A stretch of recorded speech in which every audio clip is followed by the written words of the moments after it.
একজন ভাই একটা কমেন্ট করেছে, এই যে দেখেন এই কমেন্টটা, তিনি আমাকে বলতেছেন যে ভাই তালিকা প্রকাশ করলে কি হবে, কত টাকা লাগবে মালয়েশিয়াতে যেতে সেটা তো প্রকাশ করে নেই, আবারও সিন্ডিকেটের মাধ্যমে মালয়েশিয়াতে লোক যাবে।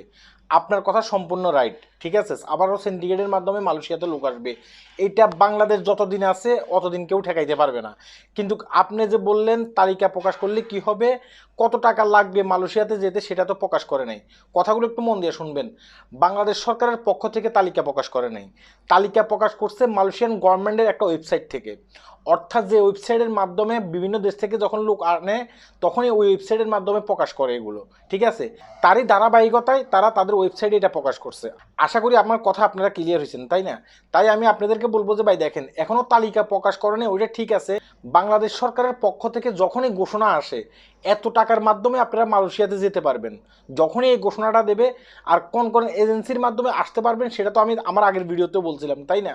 ওই এজেন্সিগুলোর মাধ্যমে আপনারা যোগাযোগ করবেন, কিভাবে যোগাযোগ করবেন সেটাও আমি বলছিলাম আমার ওই ভিডিওটার মাধ্যমে।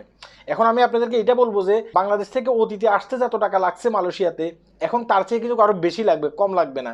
যদিও রিক্রুটিং এজেন্সিগুলো বলবে যে সরকারি যে নির্ধারিত একটা টাকা ধার্য করে দিয়েছে সেই টাকার মাধ্যমে আমরা মালয়েশিয়াতে লোক নেবো, এটা সম্পূর্ণ কথার কথা। কখনো সরকার যে টাকাটা ধার্য করে দিয়েছে এই টাকার মাধ্যমে মালয়েশিয়াতে লোক আসতে পারবে না।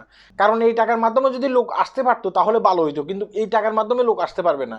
ওই সিন্ডিকেটে থাকবে, মাঝপথে হয়তো বা দেখা গেছে কি আমাদেরকে একটু ভরসা দিচ্ছে আর কি, আমরা কম টাকার মাধ্যমে মালয়েশিয়াতে লোক নিয়ে যাবো আর আপনারাও যেতে পারবেন, কিন্তু কম টাকার মাধ্যমে মালয়েশিয়াতে লোক আসতে পারবেন না। আপনাদের অতীতের কথা মনে পড়ে কিনা জানি না, মালয়েশিয়াতে আসার সময় 3 থেকে 4 লক্ষ টাকা নিছে, মানে 5 লক্ষ টাকা নিছে তখনকার।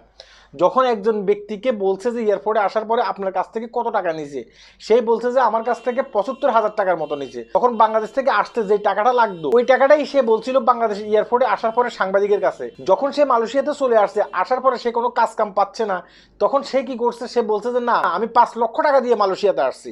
তখন অন্যান্য যে যারা সহকর্মী আছে তারা বলছে যে তোমার একটা ভিডিও তো সোশ্যাল মিডিয়াতে এভাবে ভাইরাল হয়েছে, তুমি বলছো 75,000 টাকা দিয়ে আসছো, এখন কেন তুমি 5 লক্ষ টাকা বলতেছো? তখন ওই ছেলেটা বলছে যে আমাদেরকে বলে দেওয়া হয়েছে যে আমরা ধরো 75,000 টাকা বলি, এরপরে যদি কোনো সাংবাদিক আমাদেরকে জিজ্ঞাসা করে তখন কিন্তু আমরা এই টাকাটাই বলছিলাম। এখন আমরা কি করবো, আমরা যদি বলি যে না 75,000 টাকা দিয়ে আমরা যাচ্ছি, তাহলে দেখা গেছে কি যেসব এজেন্সির মাধ্যমে আমরা মালয়েশিয়াতে আসার চেষ্টা করতেছি ওইসব এজেন্সি আর আমাদেরকে মালয়েশিয়াতে আসতে দেবে না। তাই আমরা মালয়েশিয়াতে চলে আসছি। এখন তো আর সত্য কথা বলতে বাধা নাই, তাই না? তাই সত্য কথাটা বললাম। ঠিক এইভাবে দেখবেন যে আগামীতে লোক আনার সময় 5 লক্ষ 6 লক্ষ টাকা করে নেবে, কিন্তু ওদেরকে বলে দেবে যে এয়ারপোর্টে যখন সাংবাদিক তোমাদেরকে জিজ্ঞাসা করবে কত টাকা করে তোমরা যাচ্ছ, তখন বললা যে সরকারি যে নির্ধারিত একটা টাকা ধার্য করে দিয়েছে সে টাকার মাধ্যমে যাচ্ছি। মানে সঠিক নিউজটা আপনারা পাবেন না।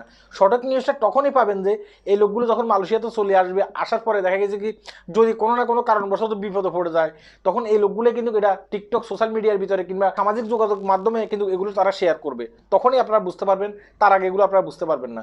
সবাই ভালো থাকবেন, ভিডিওটি শেয়ার করবেন আর নিজ নিজ জায়গা থেকে সতর্ক থাকবেন। দালাল ফালালদেরকে কোনো টাকা পয়সা দেবেন না।